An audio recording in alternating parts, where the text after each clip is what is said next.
pangil sa pangil, sagpangan na!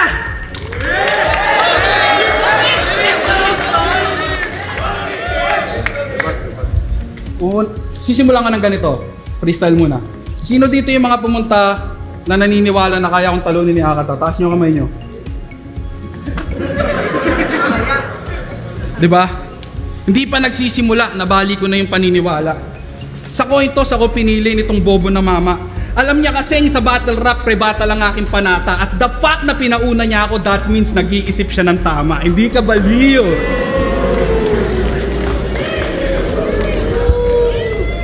Tangina mo, Nicole, good morning! Pangalan pa lang, alam nyo na kung ba't punong-puno to ng galit. Lumabas siyang walang bayag sa ultrasound. It's a girl! So yung mga magulang mo excited. Nagpasadya agad ng kobre ka, masama na nahi. Sinuyod agad yung market. Kaso nung lumabas kang may bayag, mas nang hinayang pa sila sa gamit. Ba't pa daw papalitan yung Nicole na paburda na sa blanket? Tangina mo ha, paalala ko lang ha. Bago ka naging Akata, may 22 battles kang naging bano at naging ulam ng mga troll. Nagtago sa pangalang Nico, full name Nico Nachor. That means kinahiya mo yung pangalan mo, ihumang itanggitol kasi ayaw mong marinig si Arik ng mag-ingay para kay Nicole. Inang-ina mo, angas mo, Nicole pangalan mo. Tapos babalik ka dito na Akata, kala mo hindi ka tanga. Kinangina niyan, sabi niya kay Rapian, anong silbi ng pagcha-champion mo sa FRBL? Bumaba ba yung presyo ng bigas? Ha? Ano connect nun? Pag nanalo ka ba, mag-rollback ba yung gas? Ano kalaban nung Petron? Tangina mo, sa FRBL nanalo, hindi sa eleksyon. Tanginan to, 10K lang yung napalalunan, tapos bibigyan mo ng problema ng bansa kung di ka ba naman isa't kalahating bopis. O sunugan at flip-top champ kaharap mo, ano problema ko, world peace? O, champion, sasabihin, naghahabol, ulul. Para sa inyong kaalaman, January pa lang dapat may nakakasa na kaming laban. Kaso tong idol nyong pa-famous, pasimple kong iniilagan. Baka mawala daw yung gutom ng pagiging kampyon at tuluyang mapanghinaan. Kaso nakaraan lang lahat kayo pinakitaan. Kakatunaw lang ni Sendlock sa tiyan ko, di pa ako nalilipasan. Baliw!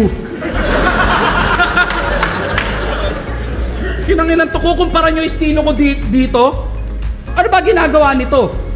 Gagamitin niya yung common struggles ng isang artist at itutulak papuntang depression. Then there comes the time na gagawin niya na yung therapy session.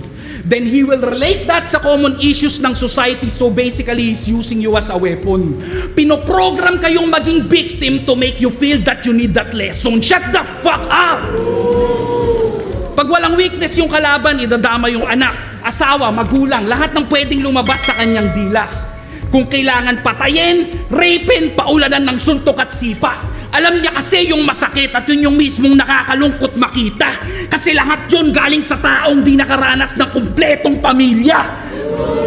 Wala kang father figure. Iniwang ka na nung bata pa kayo. Walang oras sa'yo si mom, mas importante yung trabaho niya sa'yo. That means wala kang papa, tas di kalab ng mama mo. Mama ni Poison, disgrasyada, tapos mama ko edukada. Love ka ba? Ano mang narating niya sa buhay, yung masakit na katotohanan di mo kayang tanggapin. Malaki ang kaibahan ng batang natustusan lang sa naranasang mahalin. Diba usapang pagmamahal ng ina? Wala tong maipagyayabang miski na ano. At sa puntong to, kaya kitang saktan kahit sabihin ko lang na ang sarap magluto ng mama ko. Nak, bagong game! Sasamahan ka ni Yaya mag-play. Si Yaya magluluto ng food, siya din magsasalin sa plate. Hinayaan sa mahal na school ka magstay, pero si Yaya kasama sa family day. What the fuck is up with that? Man, real shit. Si Yaya kasama sa family day. Kasi, facts, the more na nagdadamay ka ng mahal sa buhay, the more na mabibring up ang iyong loved ones. The more na may binabastos kang anak, the more na madadamay si ritmo sa laban. Pero wag kang mag-alala, hindi ko na ginagawa yan at wala akong planong bumaba dyan.